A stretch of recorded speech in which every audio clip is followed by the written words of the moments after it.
When Daniel married Mary, he knew that together with his new life, another person would come to his house, her daughter Emily. The girl was 16 then. She almost did not talk to him, and it was natural. Daniel perfectly understood that the appearance of a new man next to her mother was a test for a teenager. Emily was quiet, slightly closed, but in her gaze was a hidden force. She loved to draw and often sat on a veranda with an album, drawing light lines with a pencil on paper. Sometimes, passing by, Daniel stopped and looked over his shoulder. He liked how her hand seemed to revive the world around, trees, birds, even neighboring dogs. At first, there was cold politeness between them. "Good morning, Emily." "Good morning." No smile, no extra word. But Daniel did not rush events. He understood. Trust is built slowly. One evening, when Mary lingered at work, he went into the kitchen and saw Emily bushing with flour and bowl. "Do you bake something?" he asked carefully. "Bien. Mom loves," she answered, not raising her eyes. He wanted to leave so as not to interfere, but Emily suddenly said, "You can help, if you want." It was unexpected. Daniel rolled his sleeves, stood next to him and began to knead the dough. They worked silently, but the silence was no longer difficult. On the contrary, something warm appeared in it. When the pie was ready, Emily looked at him with a slight smile. This was the first time her gaze softened. In the evening, when the three of them were sitting at the table, Mary said in surprise, "Have you really made a pie together?" Emily only shrugged, but contentment flickered in her eyes. After this incident, something has changed. Emily sometimes began to ask him questions about work, about the books he reads. Daniel answered calmly, not imposing on. He was pleased that she herself showed interest.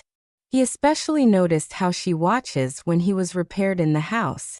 The gaze was attentive, as if she was trying to understand his character not through words, but through actions. Every day, the borders between them became softer. It's not that they became close, but something like an unspoken union arose between a stepfather and a stepdaughter.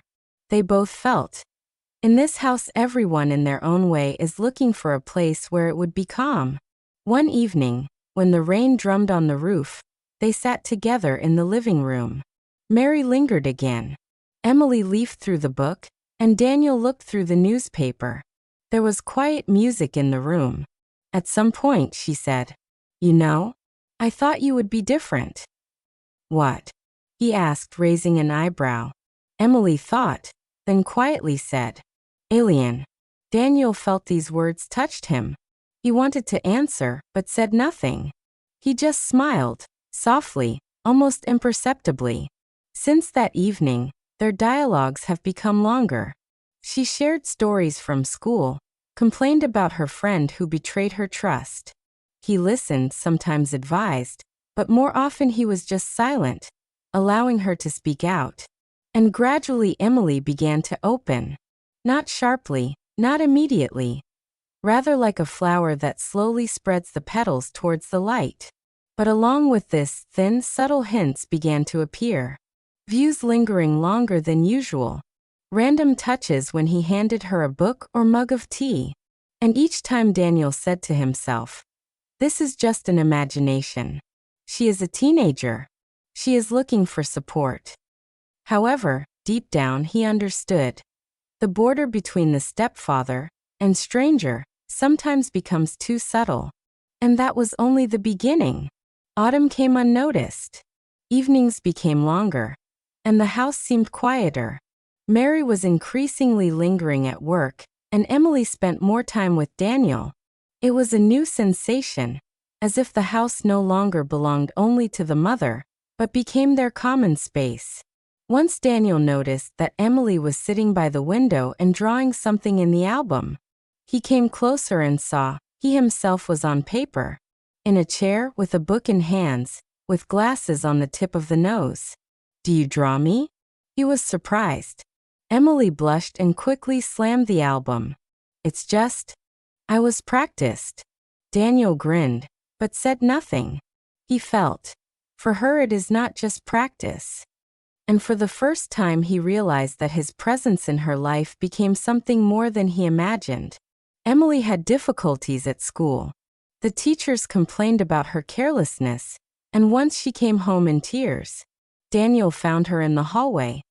The backpack was thrown to the floor. She herself sat on the step and covered her face with her hands. "Emily, what happened?" he asked carefully. She sobbed but did not answer.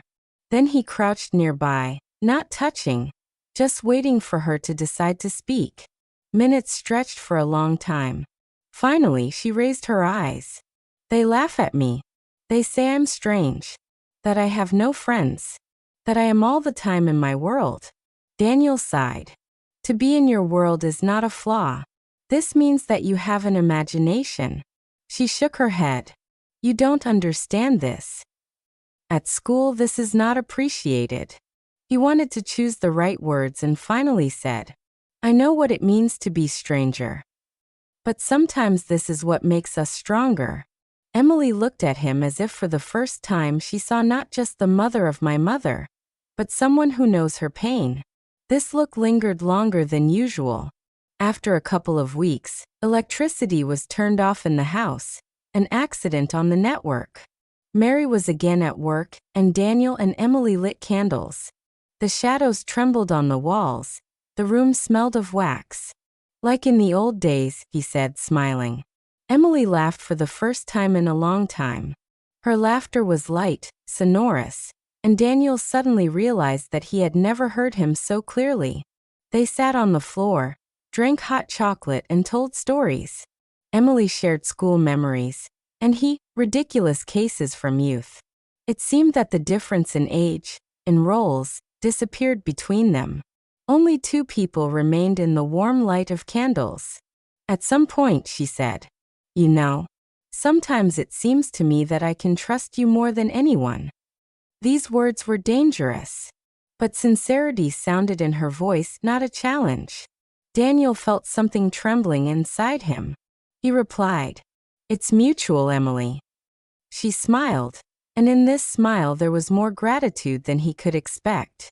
With the approach of winter, their communication became closer. Sometimes she left his notes on the table. "Good day," or "Do not forget about lunch in the refrigerator." Sometimes he brought her books that, as it seemed to him, could interest her. Nevertheless, something new has matured in the air, a subtle tension that could not be called aloud. It manifested itself in the little things. How she lingered her gaze when he corrected her coat. How her voice became softer when they spoke alone. One evening, when Mary was on a business trip, Emily asked him to help with his homework in literature. They sat next to the table, bending over her notebook. She thoughtfully bit a pencil. He explained the metaphors in the poem. Suddenly she looked at him very close. "Do you really believe that poetry can change a person?" she asked. Daniel was confused for a second. Her eyes were so serious that he felt the heart hit harder. "Yes," he said quietly. "Sometimes one poem can say more than 1,000 conversations." Emily smiled and lowered her eyes into a notebook. But Daniel knew. At that moment something important happened between them. In winter, the snow wrapped the house, and everything around it became quieter. Evenings passed almost the same. Dinner, conversations, sometimes joint films. But in these familiar moments there was a feeling of something more, as if every little thing has a meaning. And Daniel more and more often caught himself thinking, where is the border that I should not cross? But looking at Emily, who became older every day, he understood. Once this question would face with both. Winter in their city has always been long. Cold morning, hoarfrost on glass and creaking snow underfoot. The house seemed a small island of heat, where every night he and Emily were alone more often than before. Mary spent more and more time on trips and meetings. She almost always called in the evenings, but her voice came through the speaker of the phone, and this only emphasized her absence. Daniel understood. Now it was he who is the one who is next to Emily when she comes from school tired or irritated. One evening, When a snowstorm was raging outside the windows, Emily knocked on his office. "Ken?" she asked quietly. Daniel looked up from the papers. "Certainly." She entered and carefully sat in a chair opposite. In her hands she held her album. She was silent for a while, then opened it and handed it to him. "I want to show you." On the pages there were her drawings, careless, but alive. Winter landscapes, silhouettes of people, abstract forms. But among them he met again. Daniel by the window, Daniel behind the book, Daniel, a repairing lamp. "You often draw me," he said gently. Emily smiled slightly, but her eyes were serious. "Because you seem reliable to me. When I draw you, I feel calmer." These words pierced him with unexpected warmth. He closed the album and carefully returned it to it. "Thank you for trusting." She nodded, and then before leaving she added, "You are the only one who sees my drawings." Since then, their trust has become stronger. Sometimes she came to his office just to sit nearby. I didn't speak, did not interfere. She painted or made lessons while he was working. The silence between them became cozy. But at the same time tension grew. Daniel caught himself that he was too acutely feeling her presence. How she corrects a strand of hair. How quietly sings under his breath. How holds his gaze when he raises his eyes. He tried to extinguish these thoughts, but they returned again and again. In February, Emily had a birthday. Mary ordered a cake and gave her new clothes. But it was Daniel's gift that was a surprise for her. He chose for a long time and stopped at a set of professional pencils. When Emily turned the packaging, her eyes flashed. "These are exactly those that I wanted." She rushed to him and suddenly hugged him. Easy, embarrassed, but so sincere that Daniel caught his breath. "Thank you," she whispered. This hug lasted only a couple of seconds, but he remembered it for a long time. In March, snow began to melt. In the evenings they went out onto the porch and listened to how water was dripping from the roofs. Sometimes they talked, sometimes silent. On one of these evenings, Emily said, "Sometimes it seems to me that the world around me is changing, but I do not have time." Daniel looked at her. She sat with her legs and looked somewhere into the distance. "This is fine. You grow up. Everything seems to be different, even if the house remains the same." She turned her head and looked at him carefully. "And you? Does your world also change?" He thought. "I think yes. Since you and your mother entered my life, much has changed." Emily did not answer, only smiled. But this smile was special, quiet, as if she had heard more than he said. It was then that Daniel realized. The border, which he thought so much, becomes less clear. He felt that they were both on some threshold, still on different sides. But the step is only one. And this step can change everything. Spring in their city always came sharply. The snow melted in a few days, and the air was filled with the smell of damp earth. In the garden near the house, the first snowdrops began to break through. Emily almost every evening went there with an album to draw changes. Once Daniel went out to her. She sat on the bench, bending her legs and putting the album on her knees. The wind played her hair. "Beautiful?" he asked, crouching nearby. "Yes. But spring is always a little sad." He was surprised. "Why?" Emily paused and said, "Because everything changes too quickly. Only get used to winter. And now another time of the year. And I do not always have time for this." Daniel smiled. "But this is beauty. Changes mean that we are alive." She looked at him so closely that he almost felt her gaze physically. But she didn't say anything. She just turned the page and continued to draw. Mary went on business trips more and more often. Sometimes for a day, sometimes for 3. The house became a place where they together learned to be closer. One evening, when it was raining, Emily brought a board game to the living room. "Let's play. I always lose my mother. I wonder how it will be with you." They laughed, argued about the rules, teased each other. At some point, Emily, leaning behind the chip, almost touched his hand. She quickly pulled her fingers, but he noticed a slight embarrassment on her face. "I think I'm winning," she said to discharge a pause. "We'll see," he grinned. She really won the game, but the most important thing was not that. That night, Daniel realized that their communication began to resemble something more than just formal relations of the stepfather and stepdaughter. Every day this more became tangible. Sometimes he caught himself on what was waiting for her laughter or her stares. Sometimes, what she thinks, how she will perceive his words. Emily also changed. Her usual isolation left, giving way to soft openness. She joked more often asked his opinion, more often she lingered her eyes. Once, when they watched the film, Emily suddenly said, "You know, sometimes I think that if I had a father, I would like him to look like you." These words found Daniel by surprise. He felt something painfully shortened inside. He answered carefully, "Thank you. This means a lot." She nodded and buried herself at the screen, but he saw that her cheeks were slightly blushed.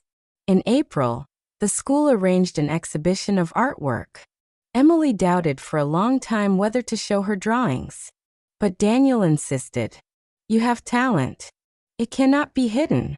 On the day of the exhibition, he went with her. Her work hung at the stand, mainly landscapes. But among them there was one drawing that forced him to freeze. It was him, reading book by the window. "Have you seriously put up this?" he whispered. Emily lowered her eyes. "I wanted everyone to know who is important to me." He did not know what to answer. Pride and anxiety mixed in his chest. In the evening they returned home on foot. Twilight lay on the streets, the air was cool. Emily Chagall nearby was silent. At some point she said quietly, "Sometimes I'm scared that I trust you too much." Daniel stopped. Trust is not weakness. She looked at him, and in her gaze there were so many unexpressed emotions that he felt trembling in his hands. "But if you suddenly leave," she added. He exhaled and said, "I won't go anywhere." Emily smiled, and it was her lightest smile all the time. That night, Daniel could not fall asleep for a long time. Thoughts circled like moths around a lamp. He understood. They both came too close to the line. And now the question was not whether Mary would notice. The question was whether they themselves would be able to resist a step forward. Summer in their city came hot. The house has grown freshly grass and warm wood. Emily finished the academic year, and she had more free time. She drew almost all day. Sometimes she went into the park, sometimes sitting in the yard under the shadow of an old maple.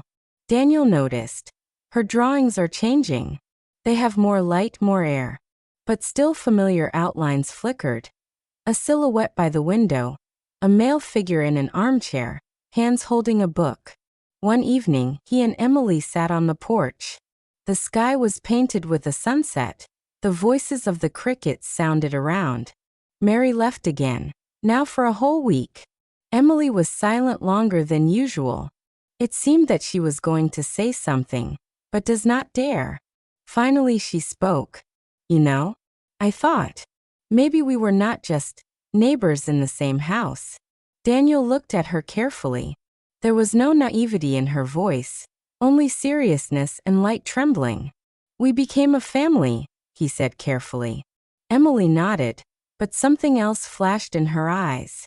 Too deep to name in one word. In the following days, special silence hung between them. Not heavy, on the contrary, full of intense meaning. Each look, every random touch had weight. One evening they watched the film. The light in the room was muffled. Rain was noisy outside the window. Emily was sitting nearby and, without looking up from the screen, said quietly, "Do you know what is the worst?" "What?" he asked. "That I don't know who you really are for me." These words sounded almost as recognition. Daniel froze. He understood. Now the same threshold. He exhaled and answered, It is not always necessary to give names to feelings. Sometimes it's easy enough to be near. Emily slowly turned to him. Their views met. At that moment, nothing existed in the room except two of them. But Daniel made an effort and looked away. Emily, he said quietly, you are just starting your way. You have a whole life ahead. And my task is to be the one who supports.